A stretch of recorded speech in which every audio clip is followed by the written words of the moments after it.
कैसे हैं बच्चों। हम लोग क्रमचय संचय पढ़ रहे थे, तो क्रमचय में के तकरीबन टॉपिक पूरे हो चुके हैं। आज का हमारा टॉपिक रहेगा संचय।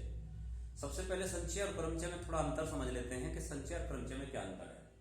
देखिए, आप लोगों ने जब क्रमचय पढ़ा था तो मैंने कहा था कि यदि बहुत सारे वस्तुएं हैं और वो समूह में हैं, उनको अगर क्रम से हम कर दें, क्रम बना के कितने प्रकार से हम क्रम बना सकते हैं, तो वो था क्रमचय। अब बात आती है संचय। संचय को इंग्लिश में बोलते हैं कॉम्बिनेशन और क्रमचय को बोलते हैं परमुटेशन। तो जो संचय है, संचय में क्रम का ध्यान नहीं रखा जाता। क्रमचय में क्रम का ध्यान रखना होता है और संचय में क्रम का ध्यान ना रखते हुए अगर हम कोई कैलकुलेशन हमें करने को मिल जाती है या सवाल में ऐसा लगता है कि हमें क्रम का ध्यान ना रखना है, ऐसा वो सवाल बोल रहा है, तो हम संचय का यूज करते हैं। तो एक तरीके से संचय होता क्या है, यानी कि यदि कुछ दी गई वस्तु में से सभी को अथवा कुछ को लेकर क्रम का ध्यान न रखते हुए समूह बनाए जाएं, तो इस प्रकार के प्रत्येक समूह एक संचय कहलाता है। क्लियर? इसमें क्या होता है कि जैसे मान लीजिए हम लोगों ने 20 बच्चों को बराबर 20 बच्चों को बांटना, 10-10 में हमने बांट दिया। अगर हमने ध्यान ही नहीं रखा कि हमें कैसे बांटना, हमने कहा 10 इधर हो जाओ, 10 इधर हो जाओ, तो अगर हम ये कहें कि जो बच्चा हाइट के अकॉर्डिंग, जो जिसकी हाइट 5 फीट है वो इस साइड हो जाए और 5 फीट से ऊपर वाले इस साइड हो जाए, तो इसमें क्रम का ध्यान रखा गया है। मान लीजिए किसी की हाइट 5 फीट है ही नहीं, तो सारे के सारे एक तरफ हो जाएंगे। जहां प्रतिबंध हो जाता है, जब क्रम बनना होता है, वहां हमेशा क्रमचय, और जहां क्रम का ध्यान न रखते हुए कार्य किया जाए, जैसे इसका एक उदाहरण हम जान सकते हैं कि एक 15 सदस्यीय क्रिकेट टीम है, इसमें से 11 क्रिकेट खिलाड़ी चुनने हैं। तो 15 सदस्यीय अगर क्रिकेट के खिलाड़ी हैं, उसमें से 11 खिलाड़ी का चुनाव किया जाता है, तो इसमें कहीं क्रम का ध्यान नहीं रखा गया है। कारण क्योंकि भी क्रिकेट के ही खिलाड़ी हैं।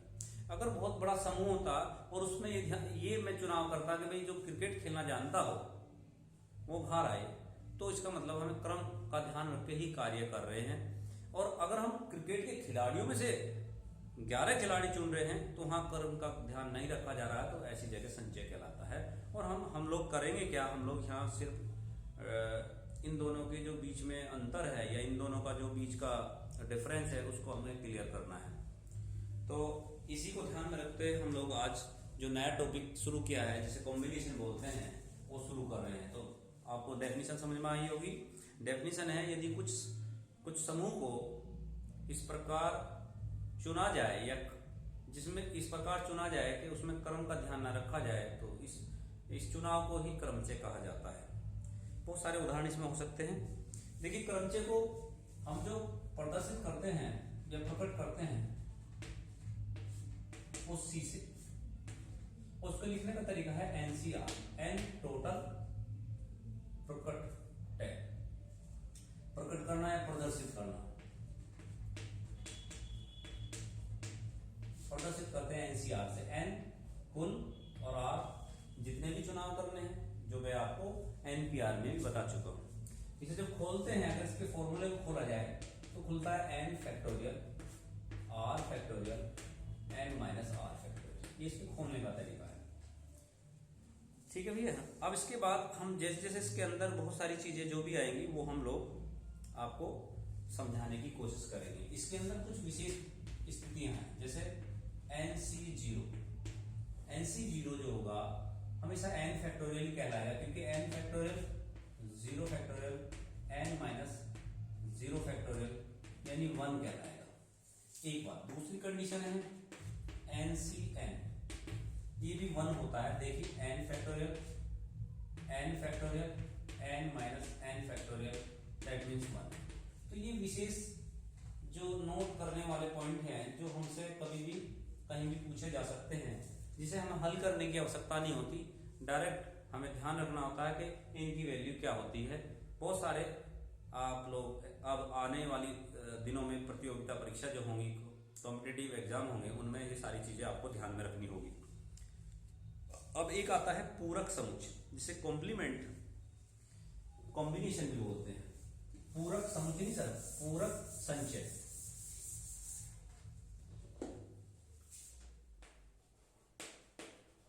पूरक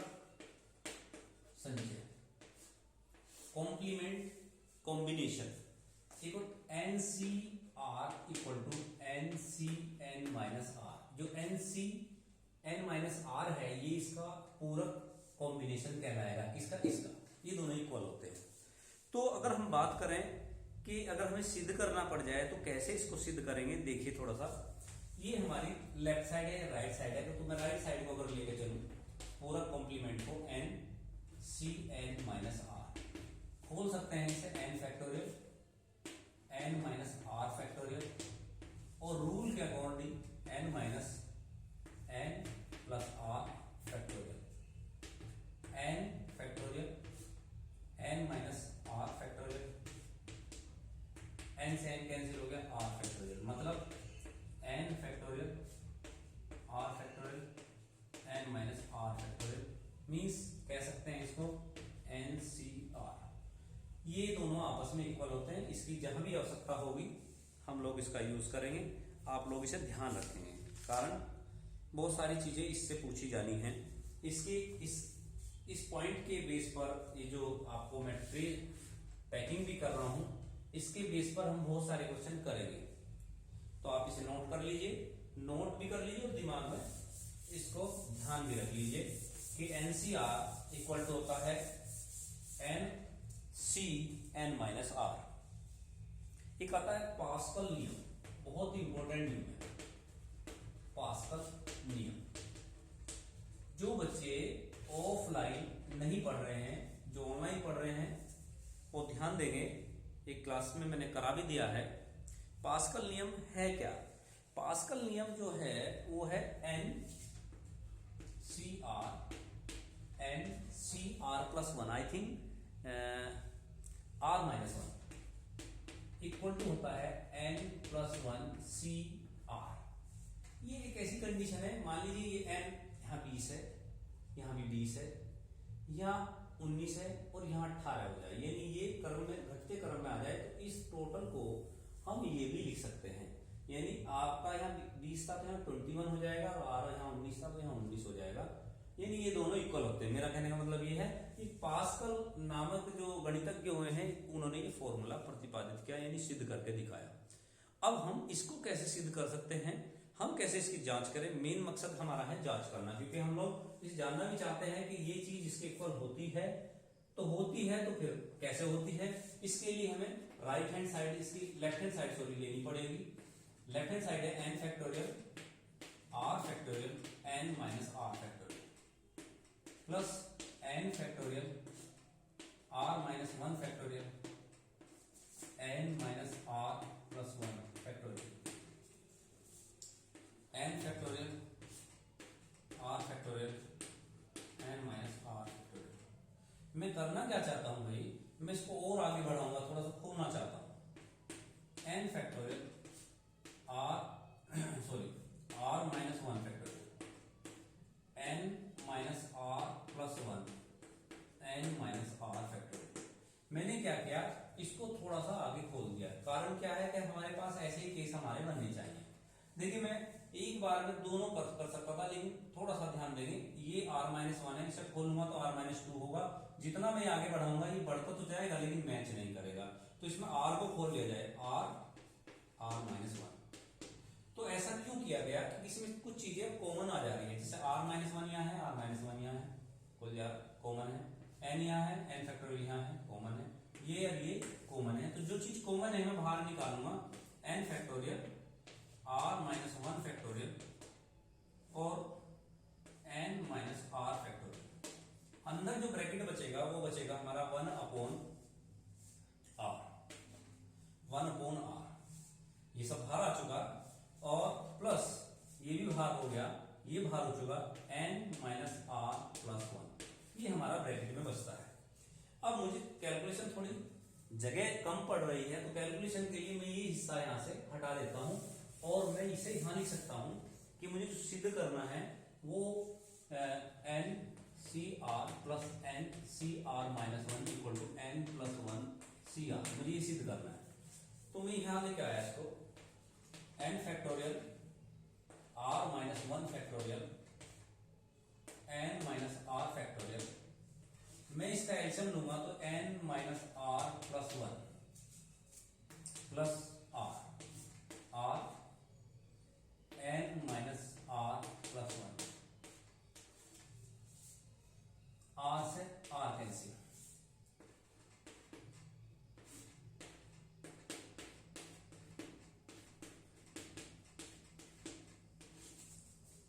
N plus 1 r n minus r plus 1। ये चीजें आपको समझ में आ गई होगी, मैं इसे यहां से हटा देता हूं।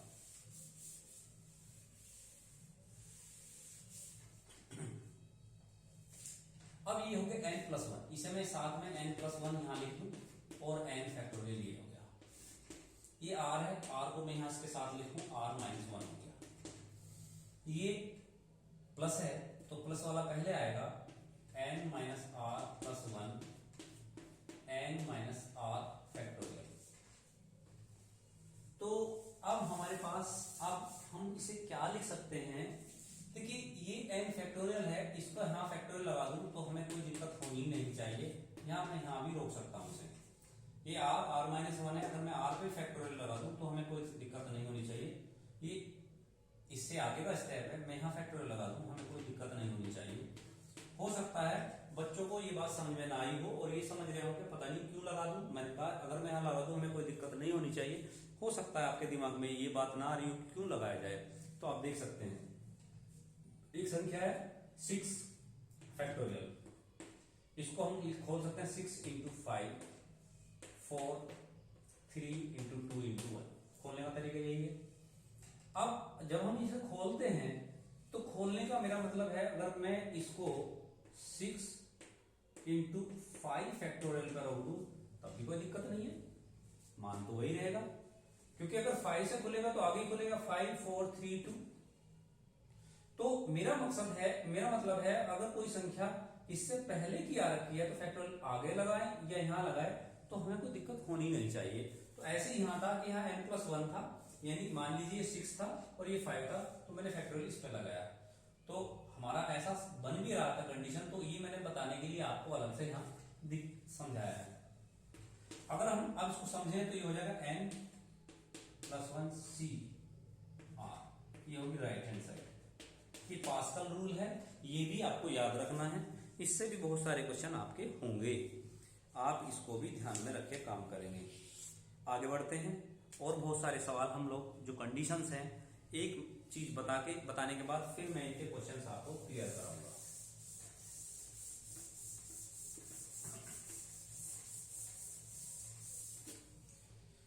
देखिए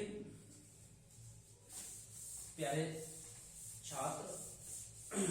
छात्रों, हमारा जो ऑनलाइन क्लासेस का मकसद ये भी है कि जो बच्चे घर पर हैं और पढ़ नहीं पा रहे हैं, ऑफलाइन क्लासेस चल नहीं रही हैं और चल भी रही हैं तो प्रॉपर वे में नहीं चल पा रही, कभी बच्चा कोई आ रहा कोई नहीं आ रहा, तो आप ऑनलाइन क्लासेस के माध्यम से ये सारी चीजें आप लोग ध्यान से समझेंगे तो आपको समझ में आएगी। और वीडियो को जो भी यूट्यूब पे मेरा चैनल है इसे ज्यादा से ज्यादा सब्सक्राइब कीजिए और आप जितना शेयर कर सकते हैं कीजिए, ठीक है प्यारे छात्रों।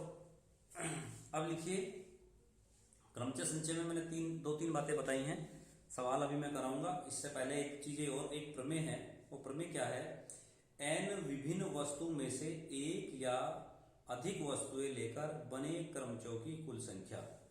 n विभिन्न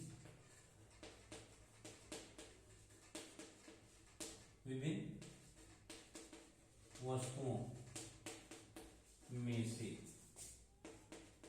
एक या एक से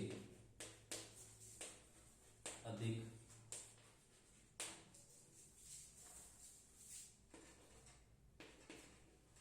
वस्तुएं लेकर बने क्रमचय की संख्या। n विभिन्न वस्तुओं में से एक, ये समझिए n विभिन्न वस्तुओं में से एक या एक से अधिक वस्तुएं लेकर बने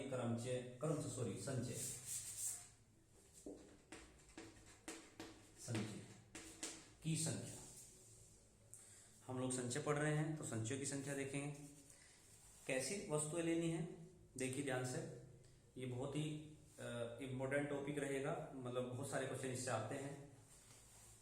देखिए, मान लीजिए हमारे पास 20 लड्डू हैं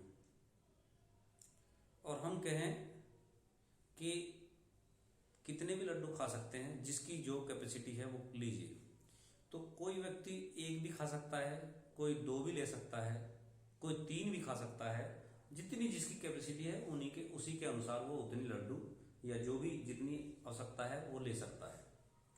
अगर हम यहाँ कंडीशन लगा दें कि 20 लड्डू हैं, इनमें से 2 ही चुनने हैं, 2 ही लेने हैं, तो फिर हमारे पास 2 से ज़्यादा लेने का विकल्प ही नहीं बचता। तो ऐसी स्थिति में हमारा जो फॉर्मूला है एनसीआर के तरह ही हम उसका सॉल्यूशन निकाल लेंगे 20C2। Is that clear? लेकिन अगर हमने ये बात कह दी कि 20 लड्डू रखे हैं, बच्चों से कहा जाए कि आप जो भी आपकी कैपेसिटी है, 1 या 2 बच्चे हैं तो जितना आप चाहें उतना खा सकते हैं। तो एक बच्चा जिसकी कैपेसिटी 1 है वो 1 ले सकता है, 1 से ज़्यादा ले सकता है, 2 भी ले सकता है, 3 भी ले सकता है। तो ऐसी सवाल ये प्रमेय है, तो ऐसे सवाल का हम संचय कैसे निकालेंगे आप समझेंगे। मान लीजिए n वस्तु है, NC1, वो 1 मैंने कहा 1 लड्डू भी ले सकता है, NC2, NC3, NC4 plus dot NCN वस्तुएं भी वो ले सकता है। तो ये रिजल्ट बनके क्या आता है, ये इसका हमें जानकारी जुटानी है। तो इस रिजल्ट को बताने के लिए मेरा जो ये रूल नियम आएगा वो 2 की पावर n-1 आना चाहिए। अब आप ये कहेंगे कि ये हमें याद रखना है या समझना भी है। देखिए बच्चों, समझने के लिए तो आपको इसके बाद एक चैप्टर शुरू होने वाला है या शुरू होगा, द्विपद प्रमेय, बाइनोमियल थ्योरम बोलते हैं। उसमें इस चीज का आपको पता लग जाएगा, क्योंकि वहां आपको वो बाइनोमियल थ्योरम में जो द्विपद प्रमेय बताया जाएगा 1 + x की power n, NC0, NC1x, NC1x² 2, NC3x³ dot NCnx की n। ये खोलने का तरीका है, यानी जब हम लोग, अब मैं इसे विस्तार से बताऊंगा जब द्विपद प्रमेय आप लोग पढ़ें। तो यदि हम यहाँ x बराबर 1 रख दें, रखने पर तो 1 रखेंगे तो 1 + 1 क्या कर दो, NC0 हमारा 1 होता है, ऐसा 1 रखेंगे। और यहां सब जगह 1 रखा गया तो NC1, NC2, NC3 dot NCn, हम पूरा ऐसे लिखेंगे। अब देखो NC1, अब ये 1 जो एक्स्ट्रा था वो इधर जाकर माइनस हो जाएगा, 2 की power n-1, NC1, NC2, NC3 dot NCn, जो कि मैंने आपको फॉर्मूले में बताया और सिद्ध करके भी बता दिया कि ये इसके बराबर होता है। अब बात करते हैं इसी पर आधारित जो है सवाल हम लोग करेंगे, और जितने आगे जिसे भी प्रतिबंध आते रहेंगे उन्हीं प्रतिबंधों पर हम लोग और सवाल करेंगे। जितनी बातें मैंने आपकी बताई है इन्हीं पर आधारित कुछ जो प्रश्न है, जो समस्याएं हैं, जो प्रॉब्लम है वो हम सॉल्व करेंगे। सॉल्व करने के बाद आगे के जो प्रतिबंध आएंगे उनको फिर उसके बाद उसी आधार पर समझा जाएगा। इन्हें कहा है, एक सवाल है NC9 =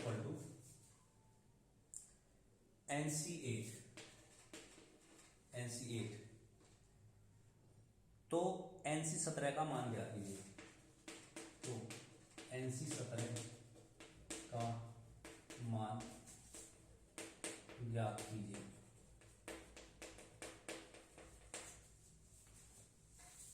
तो इसके लिए हमें n की वैल्यू निकालनी पड़ेगी, क्योंकि NC17 पूछा है।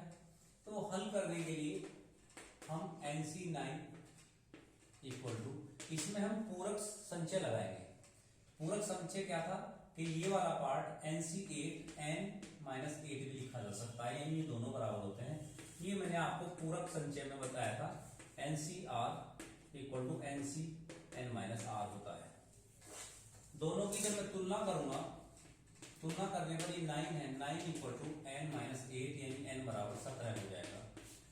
जब ये 17 हो जाएगा तो इसका मान हम जब निकालेंगे NC17 = 17 C17, यानी 17 फैक्टोरियल सी एन की वैल्यू बताई थी आपको 1 होती है, 17 factorial 17 minus 17 factorial 1। N C 17 का मान 1 यानी 17 सी 17 का मान 1 होगा, जो हमने इस तरीके से निकाला है। इस टाइप के सारे क्वेश्चन आप लोग करेंगे। एक सवाल अनुपात का है, तो अनुपात के सवाल कैसे करने ये भी आप समझ लीजिए। और उसके बाद हम लोग जो वर्ड प्रॉब्लम रहेंगी उनको समझाएंगे। अनुपात का क्वेश्चन है 2n/2n/C3 अनुपात nC2 इक्वल टू 12/1। तो n का मान ज्ञात कीजिए। 2nC3 बटे nC2 बराबर 12/1। 2n factorial 3 factorial 2n minus 3 factorial n factorial 2 factorial n minus 2 factorial equal to 12/9। ये हमारा होगा। अब हम इसे थोड़ा खोलेंगे क्योंकि जब तक हम इनके फैक्टोरियल नहीं हटाएंगे, ये वाले फैक्टोरियल हटने, जब तक फैक्टोरियल नहीं हटेंगे तब तक हम कैलकुलेशन को आगे बढ़ा ही नहीं सकते। और ये ऐसी संख्या है जिसको 1 तक नहीं ले जा सकता मैं, अगर 1 तक ले भी गया तो उनकी मल्टीप्लिकेशन हमारे पास नहीं है। तो हमें करना क्या है, हम इनको खोलना शुरू करेंगे। 2n minus 1 2n minus 2 2n minus 3। क्यों रोक दिया, क्योंकि ये फैक्टोरियल बन गया है। 3 2 factorial 2n minus 3 factorial complete divide करेंगे। n factorial 2 factorial n minus 2 factorial, इसको खोल देते हैं n minus 1 n minus 2 factorial. तो इससे ये कैंसिल हो गया, 2 से 2 कैंसिल हो गया, इससे ये कैंसिल हो गया। मैं समझता हूँ फैक्टोरियल हमारे कट चुके हैं और यहाँ 12 हमारा ये बचा। अब हमारे पास बचा है 2n minus 1 2n minus 2 upon 3, ये सब कैंसिल हो चुका। 3 into n minus 1 plus n minus 1 equal to 12। अब आप देखिए n से n कैंसिल हो जाएगा, इसमें से 2 कॉमन लो तो ये कैंसिल हो जाएगा, 2 दूनी 4 बटे 3 ये हो गया 2n minus 1 n minus 1 upon n minus 1 equal to 12। n minus 1 से n minus cancel, 2n minus 1 equal to 12 into 3 into 4 3 12 2n minus 1 बराबर 9 means 2n equal to 10 n equal to 5। n का मान आ गया। जो अनुपात के सवाल होंगे वो इस तरीके से आपको करने हैं। मैं वीडियो चेक करता हूं।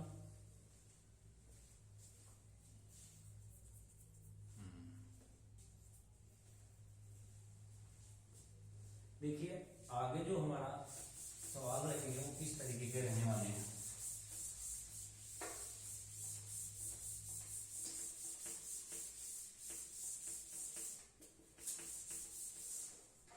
देखिए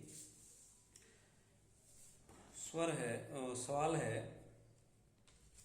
कि मैं वर्ड प्रॉब्लम की बात कर रहा हूं, जो जिस तरीके के सवाल आप लोग करेंगे और पूछे भी जाएंगे एग्जाम में, वो किस तरीके के होंगे। 8 व्यंजनों और 4 स्वर में से 3 व्यंजन और 3 स्वर लेकर कितने शब्द बनाए जा सकते हैं। 8 व्यंजन 4 स्वर।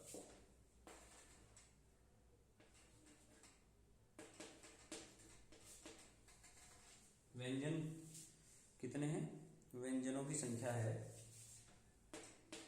व्यंजनों की संख्या 8, स्वर की संख्या 4। कितने स्वर, 3 व्यंजन और 3 स्वर लेकर कितने शब्द बनाए जा सकते हैं? इसमें से 3 तो व्यंजन चुनने हैं। अब जो अक्षर हैं हमारे कितने लेने हैं आप लोगों को? 6 अक्षर हमारे टोटल होने हैं 6।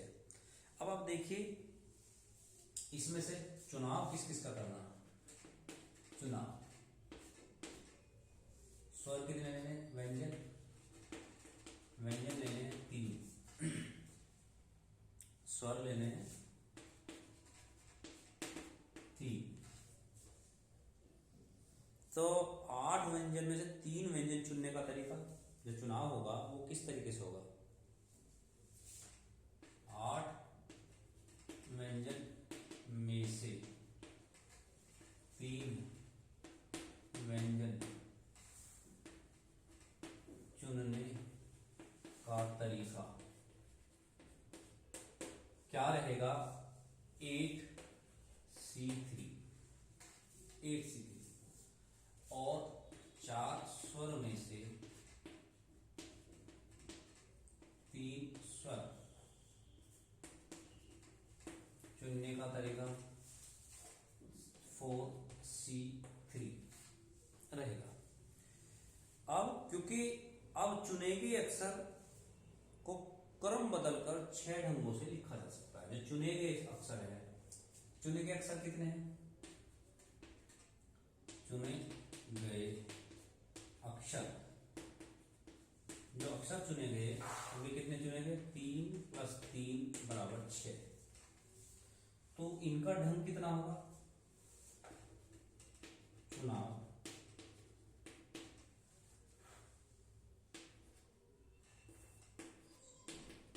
का ढंग हो जाएगा 6 फैक्टोरियल। क्योंकि जो अक्षर और स्वर रखे गए हैं वो कौन से कहां से लिए गए हैं? हमने तो 8 में से 3 व्यंजन लिए और 4 में से 3 स्वर लिए, लेकिन ये 6 जो अक्षर बने हैं ये भी 6 फैक्टोरियल के तरीके से इनका चुनने का ढंग होगा, ढंगों में रखा जाएगा। यानी कौन सा अक्षर पहले और कौन सा बाद में रखा जाएगा, इनके भी 6 तरीके बन के आते हैं। देखिए इसमें कभी ऐसा कहा ही नहीं गया है, क्योंकि हमें क्रम का तो पता ही नहीं है, हमारे पास क्रम नहीं दिया हुआ, ऐसे अक्षर नहीं दिए हुए कि हम पहले एल से स्टार्ट करेंगे या उनके क्रम को हमने डिसाइड किया है। जहां क्रम को डिसाइड किया ही नहीं जा रहा है तो उनका जो संचय है वो हमें लिखना ही पड़ेगा। तो हमारा जो चुनाव का ढंग रहेगा वो 6 फैक्टोरियल रहेगा, 6 अक्षरों का। अब जो टोटल संचय बनता है वो बनता है 6 फैक्टोरियल, 6 अक्षरों का चुनाव, 8C3 8 में से 3 का चुनाव, और 4C3 4 में से 3 का स्वर का चुनाव। ये हमारा कंप्लीट संचय बन के आएगा। इस तरीके के सवालों पर गहन अध्ययन आप लोगों को करना है। अब देखिए एक सवाल है तो सवाल आप लोगों को मैं क्लास में भी बता चुका हूं और आज भी मैंने इसको समझाया था। तो सवाल क्या रहेगा वो सुनिए। ये सवाल है आपका,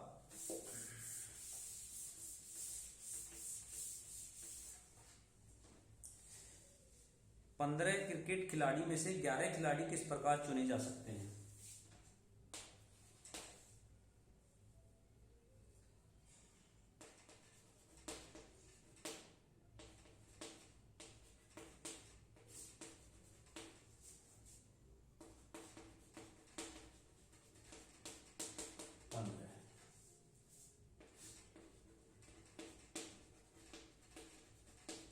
क्या है? 15 खिलाड़ी हैं क्रिकेट के और चुनाव करना 11 का। एक विशेष खिलाड़ी सदैव चुना जाता हो। एक विशेष खिलाड़ी सदैव चुना जाता हो। संचय जब एक विशेष चुना जाएगा तो 14C10 रह जाएगा। भाई एक तो चुना गया, जब एक फिक्स हो गया कि ये तो लेना ही है तो वो तो चुनाव से बाहर हो जाएगा, तो वो टोटल संख्या से भी बाहर हो जाएगा और चुनाव की संख्या से भी बाहर हो जाएगा। ये ध्यान रखना आपको। टोटल संख्या से क्यों बाहर होगा? क्योंकि 15 थे, एक हमने चुन के बैठा दिया इधर, तो 14 में से अब 10 का चुनाव ही करना है, तो दोनों में से एक एक माइनस आपको करना होगा। एक दूसरी कंडीशन है, कभी नहीं चुना जाना। एक विशेष खिलाड़ी कभी नहीं चुना जाना।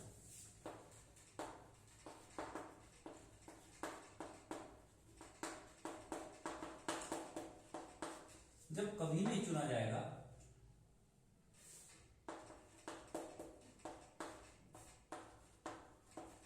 तो संचय हमारा होगा,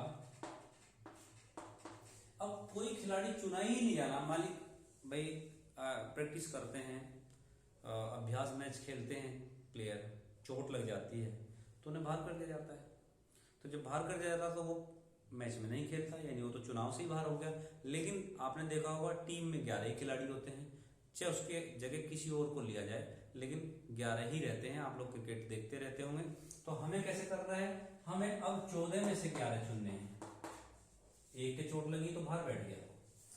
और तीसरी कंडीशन में इसमें कहा गया है यदि कोई प्रतिबंध ना हो, कोई प्रतिबंध नहीं हो, तो जब प्रतिबंध नहीं होगा तो संचय हमारा हो जाएगा 15C11। आप इन्हें खोल लेंगे, कैलकुलेशन करेंगे तो आपका आंसर आ जाएगा। मेरा मकसद है सवाल को समझाना। तो इस तरीके के सवाल आपकी पहली एक्सरसाइज में रहेंगे। आगे में जैसे जैसे नियम आते रहेंगे मैं नियम बताता रहूंगा और उस पर आधारित सवाल भी आपको समझाता रहूंगा। अब एक सवाल है, n भुजाओं के बहुभुज में कितने विकर्ण खींचे जा सकते हैं? n भुजाओं के बहुभुज से कितने विकर्ण खींचे जा सकते हैं, सवाल है। n भुजाओं के बहुभुज से कितने विकर्ण खींचे जा सकते हैं?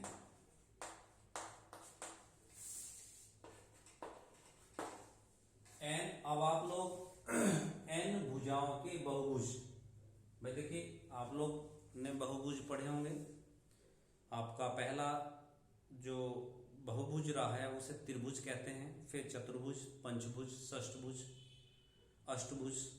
ऐसी जैसे जैसे उनकी भुजाएं बढ़ती चली जाती हैं वे उतने उनके आगे लगाकर बोला जाता है। जैसे पंचभुज है 5 भुजाएं होंगी, षष्ठभुज है 6 भुजाओं वाला होगा, अष्टभुज है तो 8 भुजाओं वाला होगा। लेकिन यहां ऐसा क्लियर नहीं है, तो यहां माना जाएगा, मान लेते हैं, माना बहुभुज में भुजाओं की संख्या, माना बहुभुज में भुजाओं की संख्या n है। ठीक है, अब आपको यहां हम क्या समझना चाहेंगे और क्या समझाना चाहते हैं। देखिए सबसे पहले ये समझना है कि एक रेखा के बनने के लिए के कितने बिंदुओं की आवश्यकता होती है। तो आपका जवाब आएगा 2, क्योंकि आंसर भी मुझे देना है। 2 क्यों आएगा? क्योंकि 2 बिंदु हैं, दोनों को जैसे मैं मिलाऊंगा तो एक रेखा होगी। ऐसी जब मैं 2 बिंदुओं को मिलाऊंगा तो n रेखा होगी। जब मैं 2 बिंदुओं को मिलाता हूं तो ऐसी विकर्ण बनेगा। तो किसी भी बहुभुज में विकर्ण क्या होता है ये समझिए। मैं अगर षष्ठभुज की बात करूं, ये है आपका षष्ठभुज, ये 1 2 3 4 5 6 भुजाएं। तो विकर्ण क्या होगा? ये होगा, ये होगा, ये होगा। इसमें कोई क्रम का क्रम नहीं बताया जा रहा। क्रम तो नहीं ध्यान रखें, कहीं से कहीं को भी हम काट लेते हैं तो संचय हो रहा है। ये भी हो सकता है, ये भी हो सकता है, ये भी हो सकता है, ये भी हो सकता है, ये भी हो सकता है। तो ये सारे विकर्ण कितने होंगे हम नहीं पता कर पाएंगे। क्यों? क्योंकि यहाँ हम लोग जैसे ही काउंट करेंगे कोई ना कोई लाइन हमसे छूट जाएगी। तो हम सवाल के माध्यम से ये फॉर्मूला भी आप तक पहुंचाना चाहते हैं कि किस तरीके से इसको निकालते हैं। किसी भी एग्जाम में हमें निकालना पड़ेगा तो क्या करना चाहिए हमें। तो सबसे पहले हम ये लिखेंगे दो बिंदुओं को मिलाने वाली रेखाओं का जो क्रम संचय होगा, दो कुल, ये लिख लीजिए कुल रेखाएं, कुल रेखा देख ज्यादा बढ़िया रहेगा। दो शीर्षों को मिलाने वाली रेखाओं का संचय, दो शीर्षों को मिलाने वाली रेखाओं का संचय होना चाहिए, क्योंकि n टोटल था, दो इसलिए होगा कि दो बिंदुओं को मिलाने से एक रेखा बनती है। लेकिन हमें विकर्णों की संख्या ज्ञात करनी है, विकर्णों की संख्या का संचय, संचय की बात है, संख्या कह दीजिए, विकर्णों की संख्या कह दीजिए, छोड़िए विकर्णों की संख्या बोलते हैं nc2 माइनस n। अब ये माइनस n कहां से आया ये समझिए। माना बहुभुज में भुजाओं की संख्या n थी, ये माइनस करनी पड़ेगी, क्योंकि भुजा तो हमारी ये है 1 2 3 4 5 6, ये तो भुजाएं हैं, ये विकर्ण तो नहीं हो सकते। तो जो भुजाएं हैं वो तो हमें माइनस करनी होगी। अगर मैं इसका निकालने लगूं कि इसमें कितने विकर्ण हैं, तो 6c2, ये टोटल दो बिंदुओं को, दो शीर्षों को मिलाने वाली रेखाएं आ जाएंगी। दो शीर्षों को मिलाने वाली रेखा जिसमें भुजा भी होगी और विकर्ण भी होंगे, लेकिन हमें विकर्ण निकालने तो ये 6 भुजाएं हमें माइनस करनी पड़ेगी। ऐसे ही हमारा यही आंसर बना है, और ये हमारा एक फॉर्मूला भी हो गया हमेशा के लिए ध्यान रखने के लिए। अब आपके सामने षष्ठभुज का, अष्टभुज का या पंचभुज का सवाल आता है, तो अष्टभुज के लिए यहाँ 8c2 माइनस 8 हो जाएगा, पंचभुज के लिए 5c2 माइनस 5 हो जाएगा। तो इस तरीके के सवाल आप लोग मैं वीडियो के माध्यम से आपको क्लियर कराऊंगा। आज वीडियो में मैं आज इतना ही रखूंगा। इसके बाद जो प्रतिबंध होंगे या प्रतिबंध संचय होंगे उनको बताकर मैं अगली वीडियो में इसके आगे के क्वेश्चन आपको हल कराने की कोशिश करूंगा, और आप लोग अच्छे से समझेंगे। इसके साथ ही मैं आप लोगों को बेस्ट ऑफ लक बोलता हूं। आप लोग अपना ध्यान रखें, और ध्यान रखते हुए अच्छे से पढ़ें। और कोई भी समस्या आपको सामने आती है, इस नंबर पर आप व्हाट्सएप नंबर पर कांटेक्ट कर सकते हैं। और चैनल है जो यूट्यूब पर